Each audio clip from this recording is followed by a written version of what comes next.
Hello' বন্ধুসকল, আজি আপোনালোকৰ মাজত আকৌ এটা নতুন ভিডিঅ' লৈ আহিছোঁ আৰু ভিডিঅ'টোত দায়মুক্ত চাৰ্টিফিকেট কেনেকৈ এপ্লাই কৰিব লাগে বা বাকি যে চাৰ্টিফিকেট কেনেকৈ এপ্লাই কৰিব লাগে সেই বিষয়ে আজি আপোনালোকৰ মাজত এই ভিডিঅ'টোত দেখুৱাই দিম। ভিডিঅ'টোৰ জৰিয়তে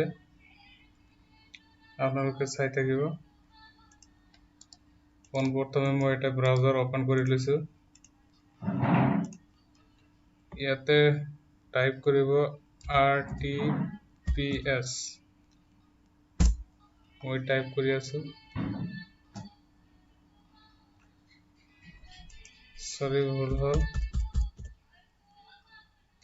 RTPS এইটো চাওক পাইছে, দ্বিতীয় নম্বৰ যেটো আছে RTPS আসাম বুলি, ইয়াতে ক্লিক কৰি দিব। ইয়াতে যেটো আছে সেৱা সেতু গভৰ্ণমেণ্ট অফ আসাম, ইয়াতে ক্লিক কৰি দিব। ক্লিক কৰাৰ পিছত এনেকুৱা এটা ড্যাশবোৰ্ড ওপেন হ'ব আৰু ইয়াতে এটো যেটো আছে সিটিজেন সাৰ্ভিস বুলি দিয়া আছে, ইয়াতে ক্লিক কৰিব।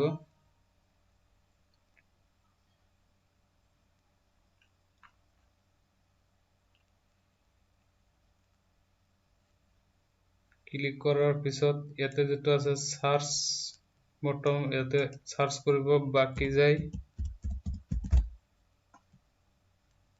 এটো সব আহি গৈছে ইস্যুয়েন্স অফ বাকি যায় ক্লিয়ারেন্স সার্টিফিকেট। ইয়াতে প্রসেসড দিয়া আছে, ইয়াতে ক্লিক কৰিব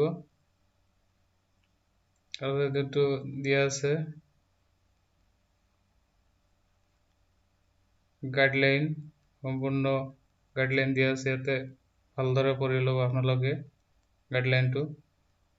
ৰিকুৱাৰমেন্ট কি ডকুমেন্ট লাগে, ইয়াতে এক নম্বৰত লাগিব passport photo 1 copy, mandatory scan copy of court fee stamp, mandatory scan copy of up to date and payment receipt, মানে এটুত কোৱা হৈছে land revenue receipt up to date লাগিব, মাটিৰ খাজনা যেটো হয় এটো। আৰু এখন বাকি যায় এফিডেভিট লাগিব আৰু এনি আদাৰ ডকুমেন্ট আপোনালোকে দিব পাৰে, voter list, affidavit, Aadhaar card, voter card, upload scan copy of application form. এটো ই ডিস্ট্ৰিক্টৰ পৰা ফৰ্মখন ডাউনলোড কৰি ল'ব। সম্পূৰ্ণ ডকুমেন্ট ঠিক হোৱাৰ পিছত আপোনালোকে ইয়াতে এপ্লাই যেটো বটন আছে ইয়াতে ক্লিক কৰি দিব। ক্লিক কৰাৰ পিছত ইয়াতে চাওক দিয়া আছে সিটিজেন লগইন, PFC লগইন আৰু CSC লগইন। মই আজি আপোনালোকৰ এখন সিটিজেন লগইনৰ পৰা কেনেকৈ এপ্লাই কৰিব পাৰে এই বিষয়ে আজি আলোচনা কৰিম এই ভিডিঅ'টো। ইয়াতে আপোনালোকৰ যেটো কন্টাক্ট নম্বৰ হয় এটা এন্টাৰ কৰি দিব। এন্টাৰ কৰাৰ পিছত যেটো ক্যাপচা আছে ক্যাপচাটো ফিল আপ কৰিব আৰু সেন্ড OTP, আৰু যেটো মোবাইল নম্বৰ দিয়া হ'ব এটো নম্বৰত এটা OTP যাব, OTP টো এন্টাৰ কৰি দিব। এন্টাৰ কৰাৰ পিছত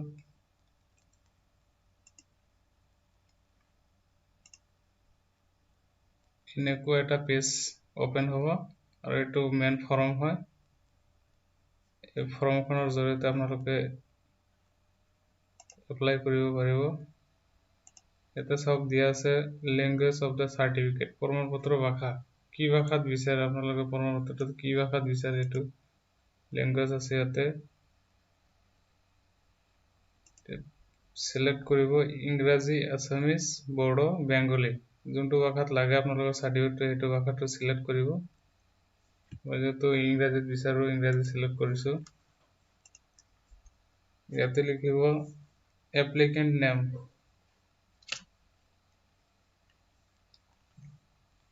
তাৰপিছত ইয়াতে সিলেক্ট কৰিব এপ্লিকেন্ট জেন্ডাৰ, মেল ফিমেল ট্ৰান্সজেন্ডাৰ যেটো হয় এটো সিলেক্ট কৰিব। ইয়াতে ফাদাৰ্স নেমটো দি ল'ব, ইয়াতে জন্মৰ তাৰিখ, ডেট অফ বাৰ্থ, এপ্লিকেন্টৰ ডেট অফ বাৰ্থটো মেনশন কৰিব। তাৰপিছত ইয়াতে ৰিলেশনশিপত আপোনালোকে কি দিব পাৰে আপোনাৰ যেটো গাৰ্ডিয়ান হয় গাৰ্ডিয়ানৰ লগত আপোনাৰ কি সম্পৰ্ক আছে সেইটো দি লব ইয়াতে son of daughter of wife of husband of যেটো হয় এটো সিলেক্ট কৰিব relatives name আত্মীয়ৰ নাম কাৰ নামটো দিব বিচাৰে তাত লিখি লব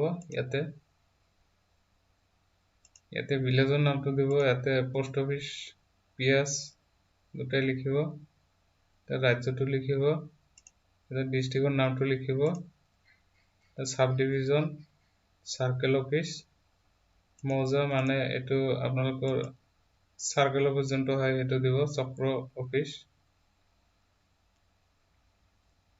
ভিলেজৰ নামটো দিব আৰু গাঁও কি হয় এটো দিব ৰেভিনিউ ভিলেজ হাউস number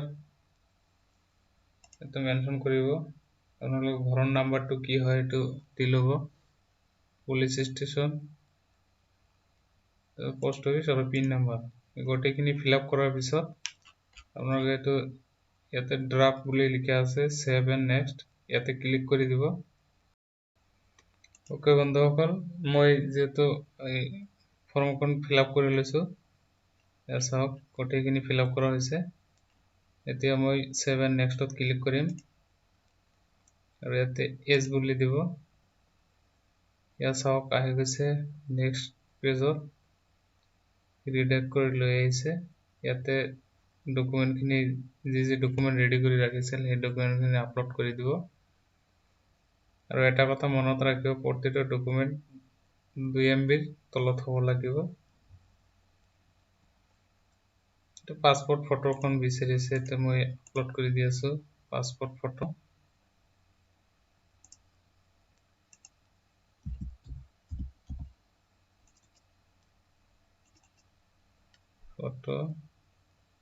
affidavit regarding no pending বাকি যায় কেস এটো বাকি যায় এফিডেভিট কৰিছিলে এটো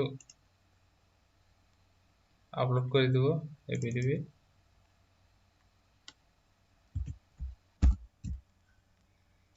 এতে affidavit টো আপলোড কৰি দিব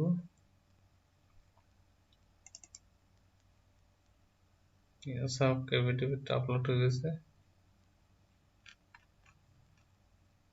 scan copy of code Phi stamp তো 5 টাকা বা 2 টাকা একটা কোড ফি স্ট্যাম্প স্ক্যান করে দিব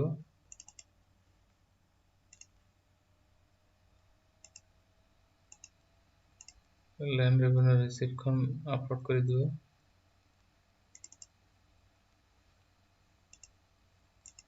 এনি আদার ডকুমেন্ট এটো দিয়া আছে এনি আদার ডকুমেন্ট এটা যেটো ফর্ম আছে ইউজার ফর্ম আৰু এটা এড্ৰেস প্ৰুফ ভোটাৰ আইডি আধাৰ কাৰ্ড আৰু যিকোনো এটা এড্ৰেস প্ৰুফ এতে গাতি সংলগ্ন কৰি আপলোড কৰি দিব আপলোড কৰাৰ পিছত সেভ আৰু নেক্সট ইয়াতে ক্লিক কৰি দিব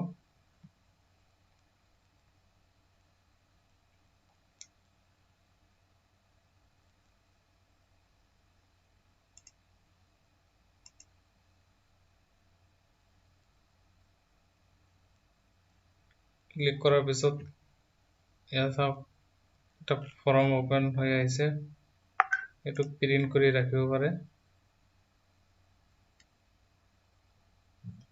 মই সেভ কৰি ৰাখি আছো এটো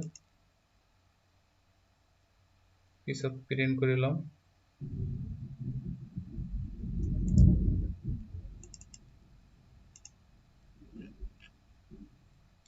তাৰ পিছত ইয়াৰে মেক পেমেন্ট এটা 30 টকাৰ এটা পেমেন্ট কৰিব লাগিব ইয়াতে ক্লিক কৰি দিব ক্লিক কৰাৰ পিছত ইগ্ৰাৰ যেটো ওয়েবসাইট আছে এটো ৰিডাইৰেক্ট কৰি লৈ আহিব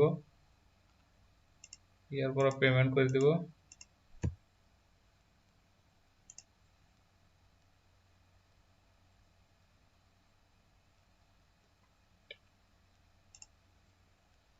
পেমেন্ট কৰি আছে চাই থাকক এটা টাৰ্ম এন্ড কন্ডিশন ইয়াতে টিক মাৰ্ক দি লব তাৰ পিছত যেটা আপোনাৰ ইউপিআই আইডি হয় এটো এন্টাৰ কৰিব তাৰ পিছত যেটা ক্যাপচা হয় ক্যাপচাটো এন্টাৰ কৰি দিব তো কমপ্লিট পেমেন্ট অন ফোন পেৰ পৰা পেমেন্টটো কৰি দিব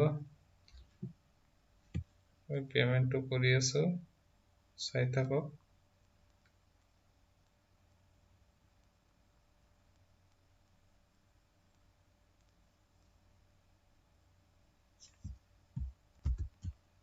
পেমেন্ট সাকসেসফুলি বুলি দেখাইছে এটো জিআৰএন নাম্বাৰ হয় এটো আপোনালোকে নোট কৰি ৰাখিব পাৰে